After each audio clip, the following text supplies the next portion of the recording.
Welcome to Missouri Sports Talk. I'm your host, Cameron Staley, and today I have with me Jace Rackers. Today, we're previewing the divisional round of the NFL playoffs. And talk about the Wildcard route, aren't we? Yep. Right. So I guess we start off with an apology for how horrible our predictions were. We're idiots, I guess. We both went 2-4. So that is not pretty. It could have been better, but there was a lot of games that could have gone either way. Yeah. And so 3 of those especially were the Browns-Texans, which we will start off first with. The Rams-Lions and the Eagles and Buccaneers. Those were the 3 that, were kind of 50-50. Yeah. I guess the Lions-Rams game was a little less of the 50-50. That was just me picking an upset. Well, it was a close game, though. It was. If they would have won, I would have thought you were a genius. But yeah. And it was exactly what we predicted, though. We both said it would be a close game. We just chose the opposite team. So, so let's start off. Texans and Browns. We both got this game incorrect very heavily. 45-14 was the final in that game. Yep. So C.J. Stroud threw 16 for 21, 274 yards, 3 touchdowns. What do you think about that? Isn't he the first NFL rookie to win a playoff game? I believe so. That's just crazy. It is. He definitely went over expectations this year. And oh, yeah. So our last video, you said if the Texans and the Ravens meet, it would be a shutout. Do you still believe that after that game on Saturday? I really don't know. It's really 50-50. It's either shootout or it's a shutout. Right. Because Ravens have the best defense in the league, arguably, but the Texans have one of the best offenses in the league, right, arguably. So. And we all thought that the Browns' defense was top 5 as well, and C.J. Stroud had his day. He had a 157.2 passer rating, and he averaged 13 yards per pass. Yeah. It's just wild. Neither the Browns' offense or defense showed up that game. Yeah, so Joe Flacco threw 2 pick sixes in a row. Or not exactly in a row. Same 2 drives. Yeah. So that was the nail in the coffin for the game, and that one was a shocker. So we got that one wrong. That was 0-1 to start.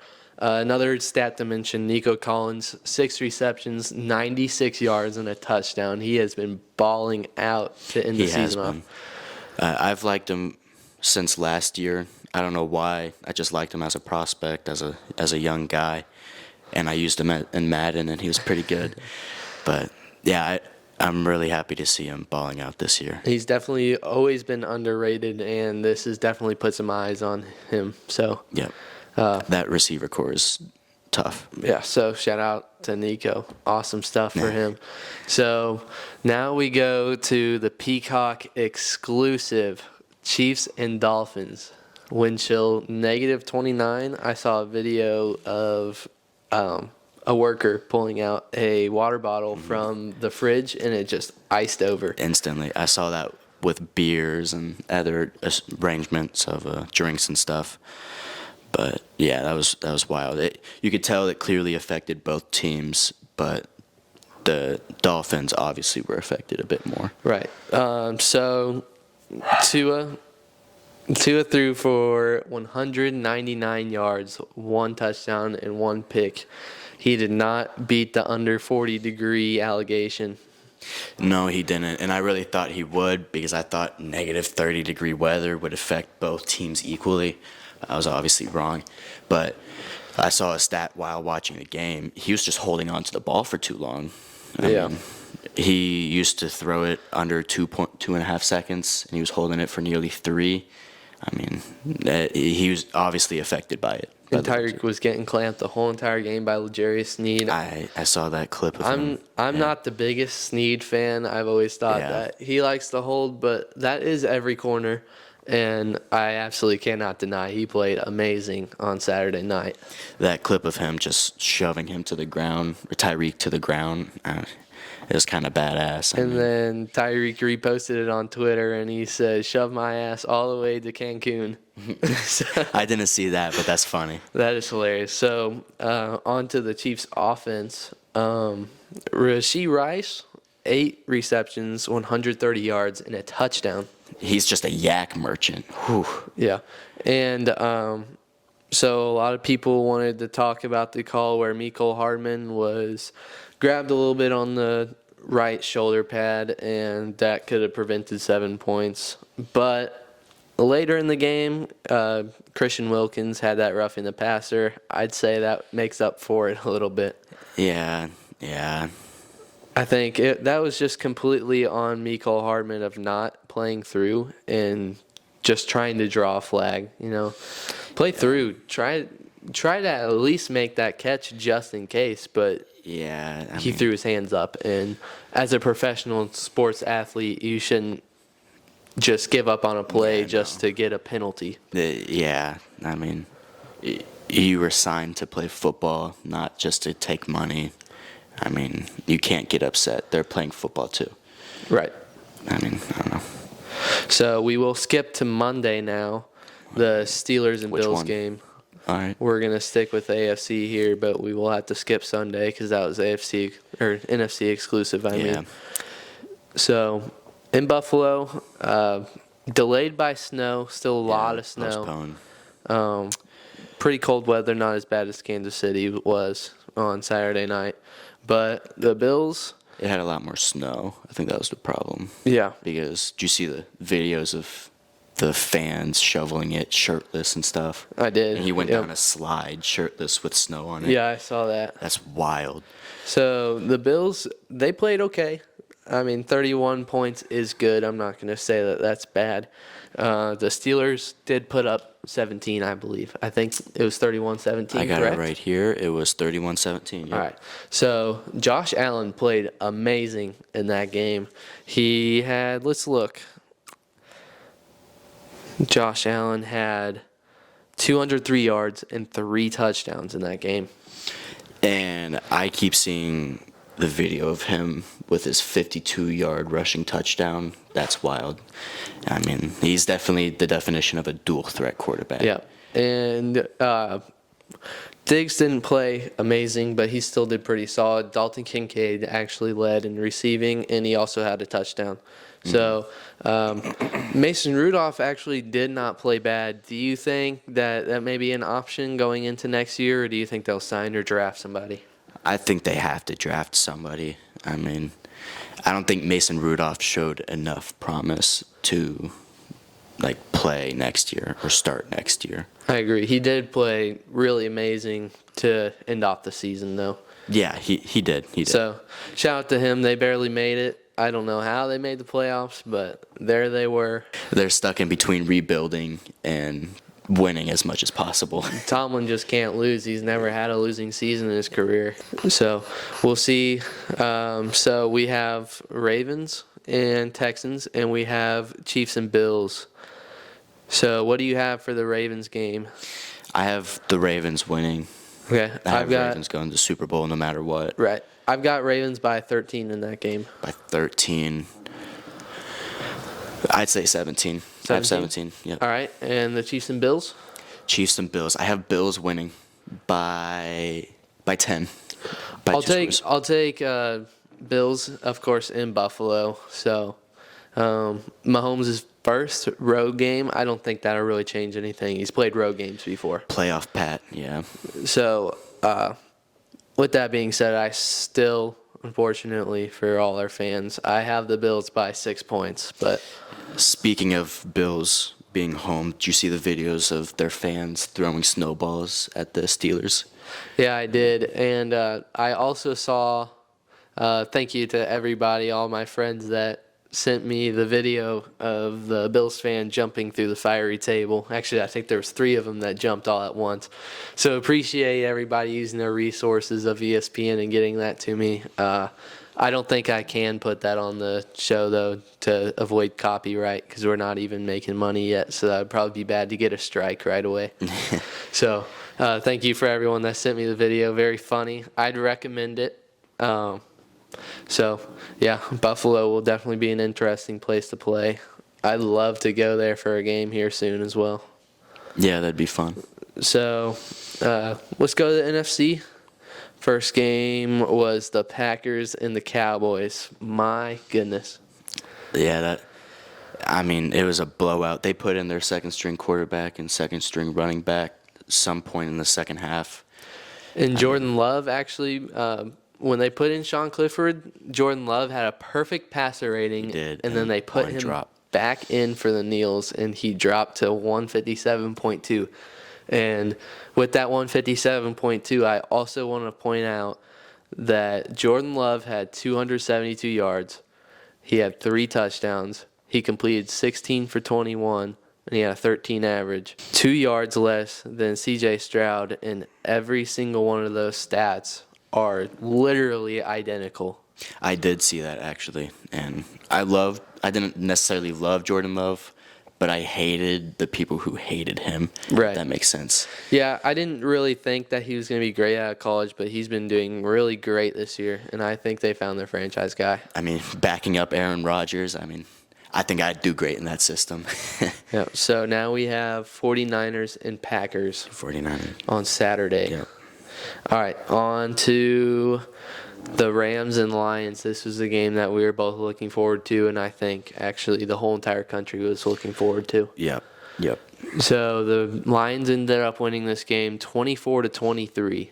Mm-hmm. It was a very close game the whole time. Stafford threw 367 yards, 2 touchdowns. That's pretty solid. But one thing I do want to point out about Stafford and his family, Detroit was booing him. Yeah, I knew they were going to do that. I knew they were going to do something. Come on. I don't understand that. I've got respect for Detroit fans and what they've gone through, but booing your former quarterback just because you're playing him in the playoffs and his kids that are in the crowd, that is extremely shitty. Yeah, for the amount he did for the team, for the city, that was uncalled for. Right. So the Lions do move on. Jared Goff threw 277 yards for a touchdown, and Amon-Ra St. Brown caught 7 receptions for 110 yards. Yeah. So that was a pretty good game. Puka Nacua also for Matt Stafford. He caught 9 balls for 181 yards and a touchdown. So he continued to have the yardage that he put up all season. Yeah, that guy's a beast. Yeah. So congrats to LA on the season. It was cut short by It was the a Detroit surprising Lions. season, though. It I was. did not expect them to go 10-7. I fully agree. So, really good season by the Rams in what we thought would be a rebuild. Oh, yeah. McVay's job has been floating up in the air due to retirement, not firing. Since that Super Bowl, there was rumors that he was just going to go be an announcer for a lot more money. Really? He's so young, though, for a coach. Yeah. So I don't think he does that. But he did stick around, and he's got that team in a really good place. Now they just got to keep building those first-round picks. This is their first-round pick for the first time since drafting Jared Goff. Mm-hmm. So that's pretty funny. The team that eliminated him, the QB that eliminated him, yeah. that was their last first-round pick. So that's pretty funny. So now to the one that was the most conflicting to me, the Eagles and the Buccaneers. It's a Super Bowl hangover, I guess. Yeah. I love Baker Mayfield. I loved him all year, to be honest. I thought he was criminally underrated, and he put on a show. Yeah, he did. And so he had 337 yards and 3 touchdowns. Yep. And he dished that ball out, too. There wasn't really anybody that ruled the field that whole entire game. Yeah. So Baker played really good. We'll see if he can do the same in Detroit. Yeah. But for the Eagles side of things, that's just wild. yeah, I don't know what happened there. Are they dealing with injuries or something? I don't know. This fall off has to be studied. So in the lab. Before the bye week, they had 1 loss, and they ended off the season in the last 7 games, including the playoffs. they went 1-6. So that's I saw that. that's an insane fall off for that team that was just in the Super Bowl last year. Mm-hmm. So we'll see if they keep Sirianni. That was something that we talked about in our last video. I think so, and I don't think they should. I don't think he's bad, but he's not good enough to lead a team like that caliber to another Super Bowl. Yeah, and we'll see. I think they will keep him around, but yeah, maybe. I don't know. I think they will as well. The fans seem to want him out. I saw a video of an Eagles fan throwing popcorn on him while he was walking out. That kind of is not cool. But yeah, I mean, he was probably drunk, but yeah. Yeah, it is what it is. So to end off our predictions for the video, we've got the 49ers and the Packers first. What do you have in that game? I have 49ers by, I'll go 21. 21? Yeah. I'll throw out a weird number, 49ers by 18. 18. Yeah. So that one will be interesting, Jordan Love versus Brock Purdy. We'll see if the 49ers have any sort of rust. I don't think they will. I think they'll be just fine. So now for our last game, the Detroit Lions and the Tampa Bay Buccaneers. What do you think about that game? I have the Lions. I have them by 15. 15? Yeah. So I think Jared Goff may struggle a little bit with that Buccaneers secondary. They seem really good, and Todd Bowles is putting out a lot of different blitzing looks throughout the season that has really shook up quarterbacks. They don't think one of those players can actually come, and then they end up doing it, and then the middle is left open, which is kind of a weird defensive scheme, but hey, it's kind of working for them. It got them to the playoffs. So I think Goff could possibly struggle with that, but I don't think they'll have any problems. I'll take the Lions by 10 points. By 10. So that'll leave us with the 49ers and Lions if that does happen, which you predicted. I did. On the other side, we both predicted the Ravens and the Bills to come out of this week. That's what I predicted in our first prediction. So we both lost one representative for our conference championship game. You lost the Browns, I lost the Cowboys. Yeah. So overall, yeah, sorry guys. You should have known the Cowboys weren't going to make it. Yeah, I don't know. It was just I thought they had at least a little bit of a run in them this year, but I thought so too. Do you think Mike McCarthy will be fired and they'll bring in Bill Belichick? I don't think that, no. I think there's a chance, but I don't know. I think Bill's eliteness is gone. I think he could be a mid coach. I don't think he could be elite, though. Right? I've seen, so if they fire Sirianni, I've heard Belichick. But one that we've really seen in the rumor mill right now is Belichick to the Falcons. I've heard that. Yeah, I've heard that. But yeah, I don't think he knows how to use talent like Bijan and Kyle Pitts and Drake London as well, though. So I guess we'll see if he does go there. We'll see if that works out. Have you heard anything about the Seahawks coaching or anything? I haven't actually. I haven't heard either. I guess they're keeping it a secret right now. Yeah.